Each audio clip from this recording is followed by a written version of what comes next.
2021年度世界のベストレストラン50。続いては15位です。15位のお店はリド・オッタンタクワトロ。84と書いてオッタンタクワトロというんですけども、こういうお店になります。イタリアのですね、ガルダ湖という湖がありまして、この湖畔にあるレストランですね。で今回、2021年度においてはですね、ハイエストニューエントリー、つまり50以内に前年度まで入ってなかったけども、今回新しく入ったお店の中で最高位を獲得しているお店ということになります。確かですね、これ去年は、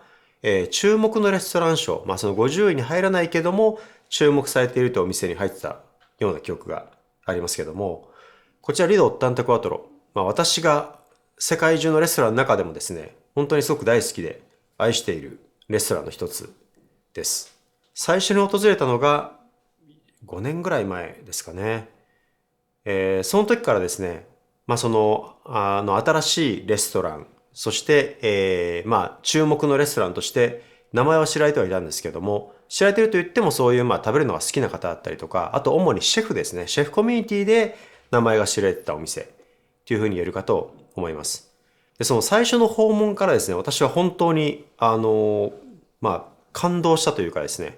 このお店に衝撃を受けまして、何がすごいかって、まずそんなに高くないんですよね、レストランとしては。だいたい100ユーロを切るぐらいのコースで、もちろん追加とかをつければそれを超えますけども、基本のコースが100ユーロしないぐらいと。で、高級食材はほぼ使っていないと。にもかかわらず料理としてのレベルがすごく高くて、完成度が高くて、満足度が高いというのがですね、本当に素晴らしいなと思いました。じゃあどういう料理かというと、一言で言うとですね、なんで今までこういう料理がなかったんだろうと思わせるような料理だというふうに思っています。なんというか例えるならコロンブスの卵というかですね、何か突拍子もない、こういうのって誰も今まで思いつかなかったよねっていう料理ではなくて、これってすごく、この食材とこの食材を合わせるって、そんなに珍しくないよねって一瞬思うんですけど、でも考えてみたら、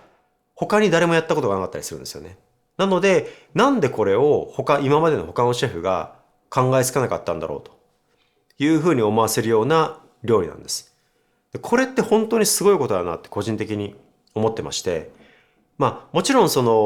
今まである食材の組み合わせ、今まであるレシピの中で完成度を高めるというのも素晴らしい一つの方向性ですし、あとは今までにない斬新な組み合わせを思いついて、それで食べ手を納得させるというのも素晴らしい一つの方向性だと思うんですけども、多分ですね、ありそうでなかったって一番難しいというかですね、レアなことをやってるお店なのかなというふうに思っています。なので、このお店で新しく提供された料理が、ある意味一つのクラシックというかですね、みんなが、真似したくなるような定番になっていくというような流れもあったりとかしてですね、本当にそういう意味では、僕あんまり料理人に天才っていう言葉は使いたくないんですけども、っていうのはやはりその背後に努力があるというのもあるので、だけど本当にちょっと天才肌な料理人による料理なのかなというふうに思っています。で、このお店はですね、このシェフの、リッカルドと、あとその兄弟、お兄様と一緒に、やってらっしゃったお兄さんがサービスを担当されてるんですね。このサービスもすごく温かくてホスピタリティに溢れていて、居心地がいいお店になります。日本のシェフで言うとですね、デンの長谷川シェフと、この、リド・オッタンタクワトロのシェフが、縁がありまして、仲良くしてるんですね。で、これはもともとですね、世界中の有名シェフがお店を取り替えるというかですね、シェフが違うお店に行ってそこで料理をするというような、その交換イベントみたいなのがありまして、その時に、デンの長谷川シェフが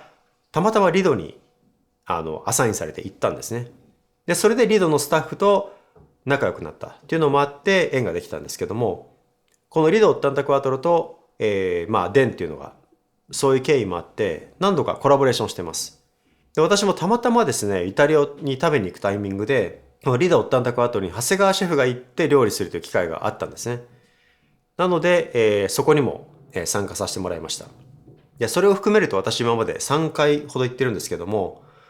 すごく本当ホスピタリティにも溢れるし、かつ申し上げたみたいに料理にオリジナリティがあるという意味で私が大好きなお店ではあります。イタリアでも高く評価されているお店ではありまして、イタリアの有名なレストランガイドブック、ガンベロロッソ、エスプレッソって2つあるんですけども、どちらでも、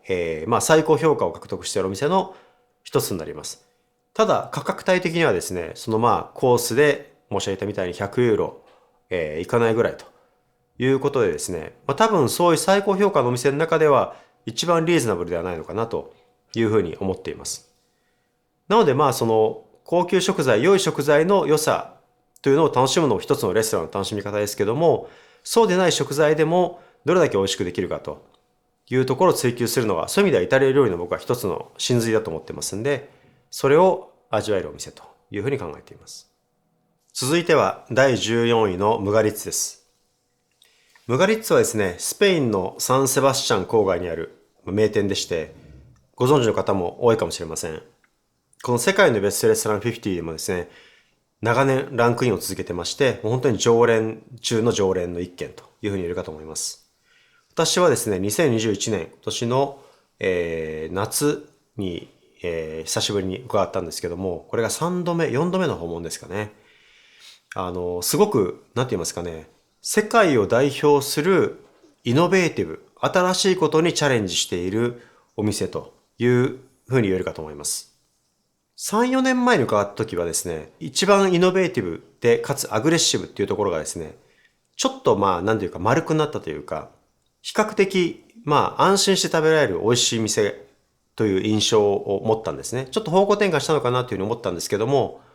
今年行ってみたら全然そんなことなくてですね、未だにバリバリの、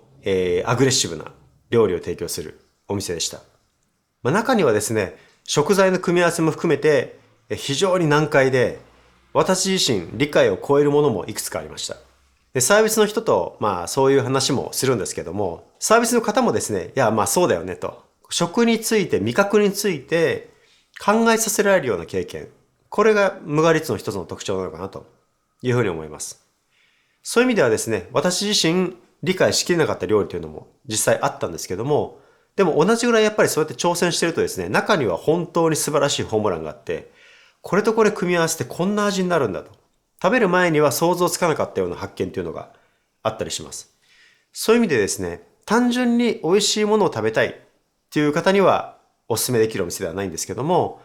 世界の最先端の食における思考ですね。思考プロセス。これを理解したいという方には、本当に欠かせない名店なのかなというふうに考えています。続いて、13位です。13位はアルゼンチンのブエノスアイレスにあるドンフリオというお店になります。ドンフリオはですね、16位ですね、にランクインしているエルカノ同様、食材フォーカスのお店というふうに言えるかと思います。エルカノが魚介にフォーカスしているのに対し、13位のドンフリオは肉、特に牛肉にフォーカスしたお店になりますね。アルゼンチンっていうと、牛肉で有名かというふうに思います。私もアルゼンチンを訪れて肉の店を何軒か回ったんですけども、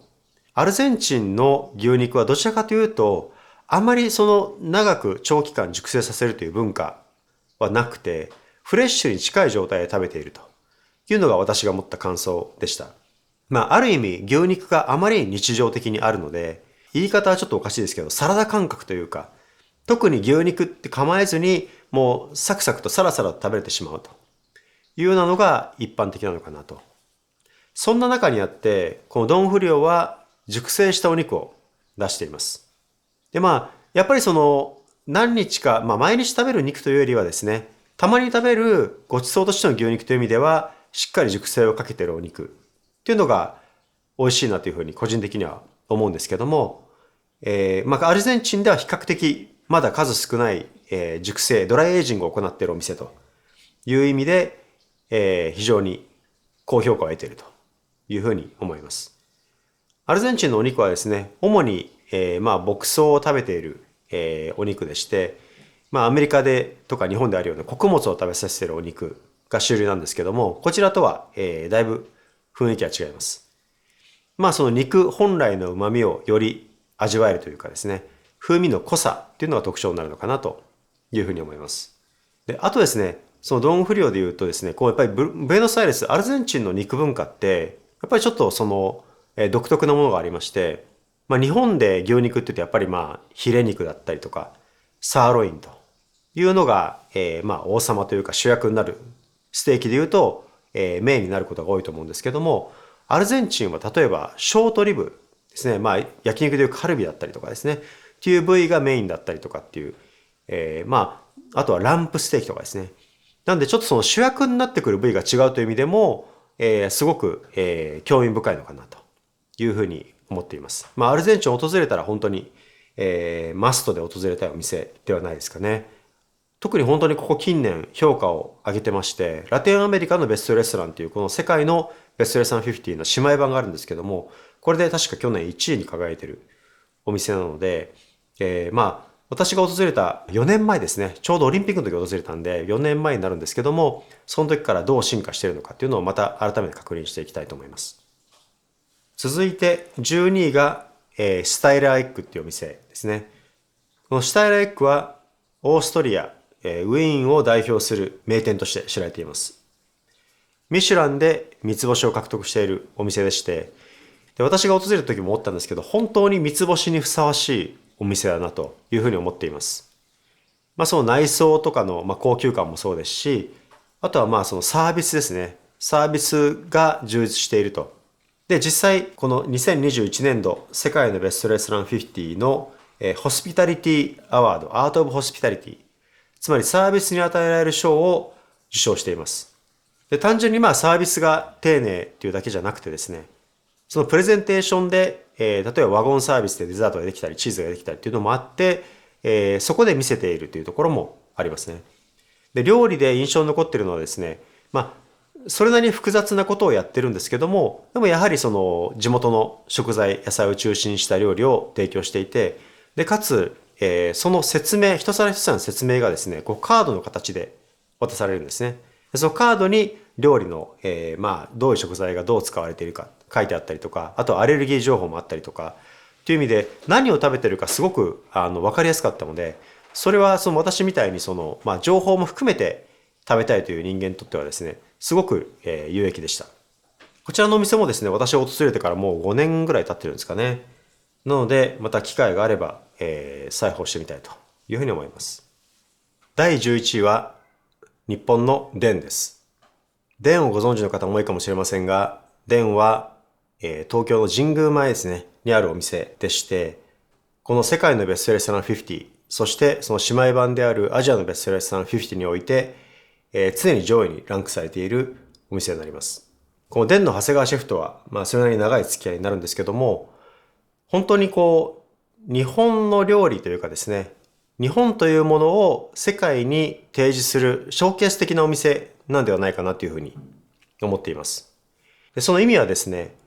やはりまあ日本の伝統的な割烹とかですね、っていうのももちろんいいお店はたくさんあるんですが、なかなか海外の方にですね、理解しづらい部分もあると。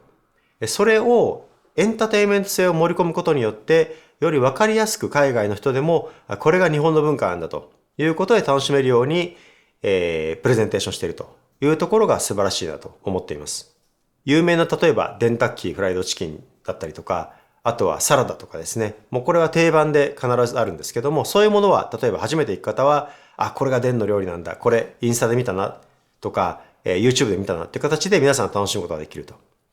何度か通うとですね、そうじゃない、まあ季節感あふれる、創作料理、新作料理だったりっていうものも楽しめたりします。で、そういうそのエンタメ性っていうのはもちろんあるんですけども、単純に楽しいだけじゃなくて、その基礎にはですね、まあ伝統的な日本料理っていうのはしっかりあるんですね。なのでそういう伝統的なものから、より、まあそういう意味では西洋の食材も使って、わかりやすい料理までというところで、ちゃんと幅を、うまく使えているというのがデンの素晴らしいところではないかなと思います。あともう一つ特筆すべきところはデンのサービスだと思っています。2019年度のアートオブホスピタリティ、このサービスに与えられる賞を受賞してるんですね。世界から評価されるサービス、これはもう本当に世界、そういう意味ではその年ごとに1店舗しか選ばれないので、すごいことなんですけども、何がサービスかというところって、日本人が思っているのと、海外の方が思っているのって多分必ずしも一緒ではないと思うんですよね。日本だったらやっぱりその丁寧さとかあったりするんですけども、海外の場合はやっぱりエンターテインメント、お客さんが訪れて楽しかったと思えるかであるとかですね。あとはそういう、何と言いますか、ミスがないっていうところも大事なんですけども、より積極的なプロアクティブにお客さんに働きかけて楽しんでもらうということができている数少ないお店ではないかなというふうに思っています。なので私も訪れるたびにですね、まるでこう家族かのように、お家に帰ってきたような形で、いつも迎えてくれるということで、美味しいだけじゃなくて楽しいというその一つのダイニングエクスペリエンスとして完成度が高いというお店だと思っています。こうデンの長谷川シェフはですね、今回世界のベストレストラン2021年度の、に初めてランクインした、フロリエージュのカーテシェフと、すごく仲が良くてですね、で2人でコラボなどもよく、開催してるんですけども、こうやってですねイノベーティブな日本料理とイノベーティブな、フランス料理を元にした料理、ジャンルは違うんですけども、同じような年代のシェフが、タッグを組んでお互いいい意味でライバル関係にありながら世界のベストレストランという一つの舞台の中で、大活躍しているというのはですね、すごく素晴らしいことではないかなというふうに思っています。